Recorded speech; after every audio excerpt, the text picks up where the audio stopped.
Voilà Sébastien Beuchat, de retour donc en forêt dans notre Jura vaudois. Je rappelle que vous êtes le directeur des ressources et patrimoine naturel du canton de Vaud.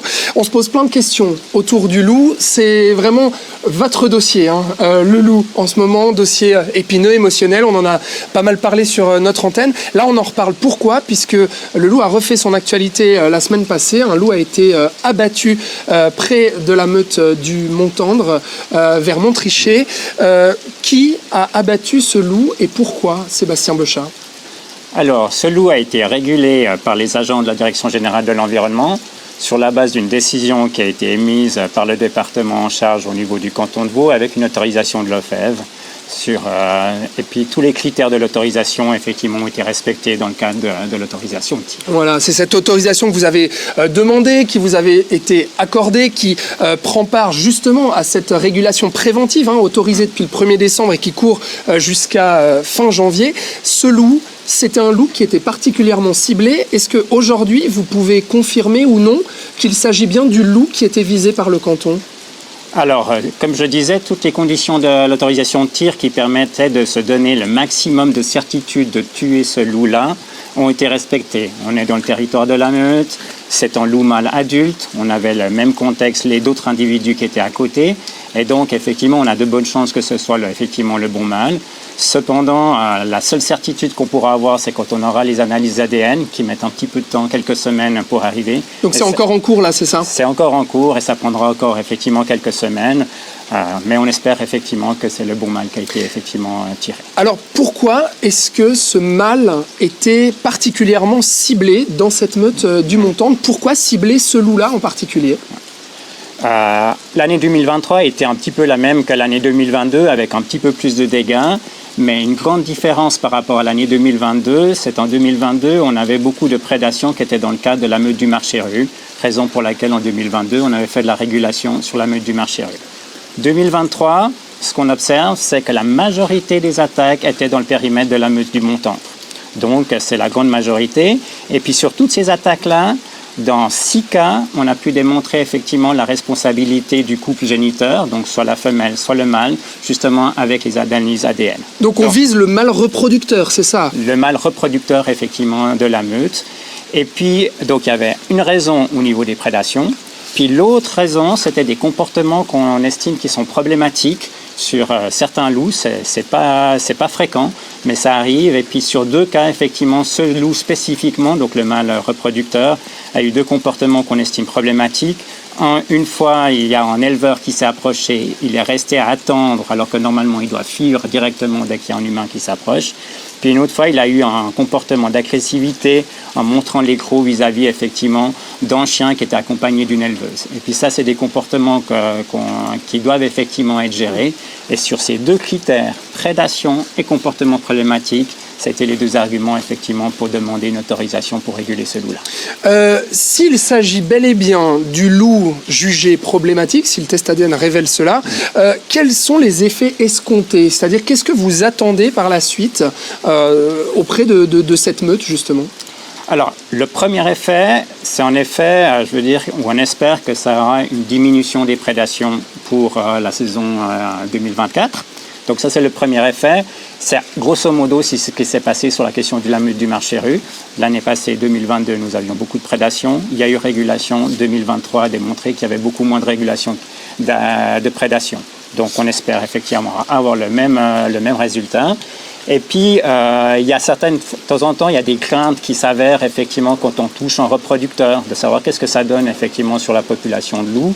Alors, à l'échelle vaudoise, le tir d'un mâle n'aura pas effectivement d'incidence. On a plusieurs meutes, d'une part. Et puis, d'autre part, les différentes études démontrent assez régulièrement que ce soit du côté de la femelle ou que ce soit du côté du mâle, la meute, en fait, elle se reconstitue assez vite. Et puis, un autre mâle ou une autre femelle reproductrice arrive. C'est notamment le cas qu'on a eu sur la meute du Rizeau. Sébastien Beuchat, on sait qu'en Valais, le Valais avait demandé plusieurs autorisations pour réguler des meutes entières, régulations qui pour le moment sont bloquées parce que des associations ont fait recours. Dans le canton, cette autorisation sur un loup en particulier, donc vous l'avez rappelé, a été autorisée. Est-ce qu'à l'avenir, vous prévoyez et vous avez envie de demander davantage d'autorisations sur plus de loups, ou bien est-ce que s'il s'agit du mâle que vous visiez, le canton va s'arrêter là pour le moment ? Alors, il faut avoir en tête que là, on parle de la seule demande avec le nouveau cadre de l'ordonnance qui était fixée, mais on a d'autres cadres, effectivement, de régulation qui sont en cours. Je rappelle qu'on a effectivement eu une régulation sur 2 jeunes début du mois de septembre, et puis on a encore une régulation qui est en cours, effectivement, sur la meute du Rizou, avec une difficulté, c'est que la meute du Rizou, elle est principalement sur le côté français, c'est relativement difficile à la mettre en œuvre. Donc, ce n'est pas la seule autorisation qu'on a donnée. Maintenant, sur le futur, c'est l'évolution des prédations qui vont se passer. Est-ce qu'on a de nouveau, effectivement, des cas problématiques qui vont s'avérer? Mais le canton de Vaud a toujours eu, effectivement, pour ligne d'utiliser la marge en œuvre de l'ordonnance.